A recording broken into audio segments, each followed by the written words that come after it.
Thank you for joining me today. It's Brian Gubernick, and welcome to the No Days Off podcast, where we believe that every single day brings a new opportunity to get better. In this crazy world that we live in, where there is continually increasing complexity, and everybody is fighting to take a piece of attention from someone else, how do you go about differentiating yourself in a client presentation or in a meeting or just anything for that matter? How do you go about differentiating yourself from anyone else? It is so competitive out there. And we've got to figure out ways to make an impression that's different from others, that allows for us to stand out. So how do you go about doing that? I believe one way that you can in fact do that is by asking powerful questions. More specifically, I think there's one question that you could ask that I wish I came up with, but I'm borrowing it from an individual that once coached me as I was in his mastermind, a guy named Dan Sullivan. As a matter of fact, Dan wrote a book called the Dan Sullivan Question, and it came out in 2010, so about 14 or so years ago. And I read that book. It's 80 or 90 pages, and it's essentially about this one question. And it's funny, but just reading about this question prompted me years later, about 8 years later, to find myself in Dan Sullivan's mastermind. Like, I was so intrigued by what Dan had said. Years later, I ended up in his coaching program, in his mastermind. So what is this question that Dan asks? The question is, if we were having this discussion 3 years from today, and you were looking back over those 3 years, what has to have happened in your life, both personally and professionally, for you to feel happy with your progress? Let me say it one more time. If we were having this discussion 3 years from today, and you were looking back over those 3 years, what has to have happened?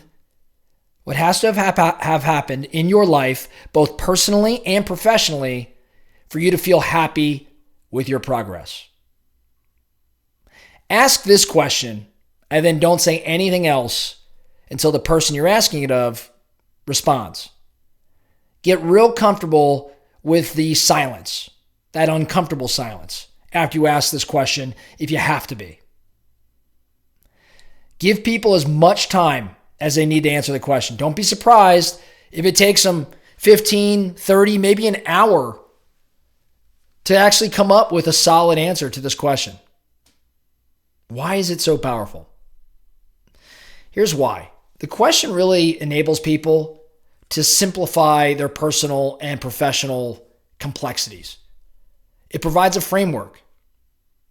It replaces confusion with clarity when they answer the component of the part of the question around what has to have happened for them to be happy with their progress. It converts this isolation of sorts into confidence when they realize that they actually have power and control around their own future, or can clarify at the very least their own future. These feelings of, confusion, or dare I say powerlessness, they actually transform into feelings of feeling capable, of being capable as a result of this new clarity and of this new confidence. This question, I've asked it of many, many people. I've asked it in job interviews, like when I'm interviewing someone. Hey, tell me, as you sit here today, 3 years from today, when you look back, like if we're sitting in the future and it's 2027 and you look back over the past 3 years, what has to have happened in your life, in your personal life and in your professional life, for you to feel happy with your progress? When I ask that question at some point in an interview and then just sit back and just watch people talk and almost kind of self-discover, it's an amazing way to get to know somebody. It's an amazing way to even coach someone, even though you're not even attempting to truly influence the outcome. You're giving them such a powerful question. The question that Dan calls the R factor question, R standing for relationship.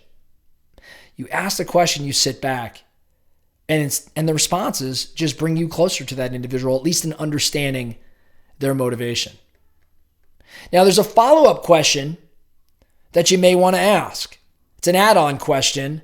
It's secondary, but it's also pretty darn powerful. It really boosts the emotional impact of the first question. And that follow-up question is specifically, what dangers do you have now that need to be eliminated? What opportunities need to be captured? And what strengths need to be maximized?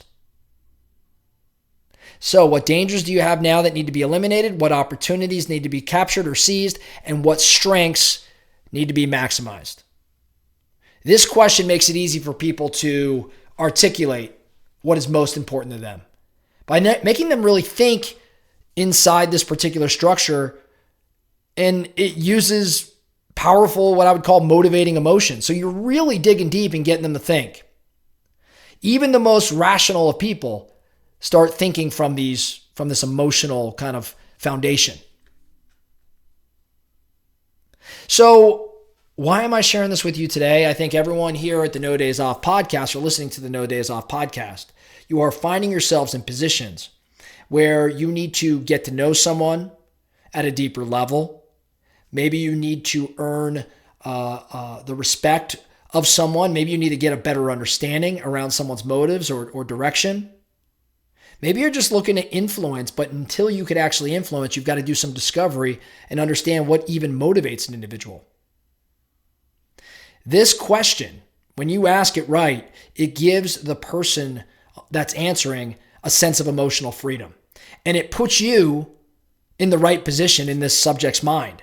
It positions you really as someone who cares about them and someone who can maybe help them depending on, the context in which you're asking the question. Fear can be a great paralyzer, but this can potentially lower the fear as people work through it. So I think that you can use this. I think the focusing question, which is funny to say given that this whole podcast today, this whole episode is about a question, but the focusing question for you is not only where can you leverage this question today, these kind of two questions, the one question plus the secondary question, where can you leverage these things today?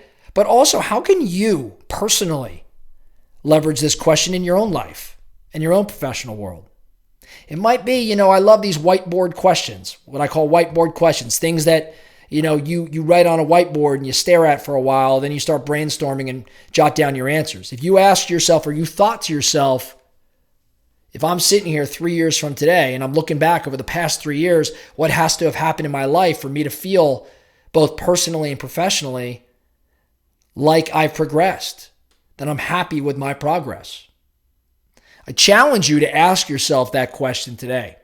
And then if you find yourself with some extra time, follow it up with what, specifically understanding what dangers do you now have that need to be eliminated, what opportunities need to be captured, and what strengths need to be maximized.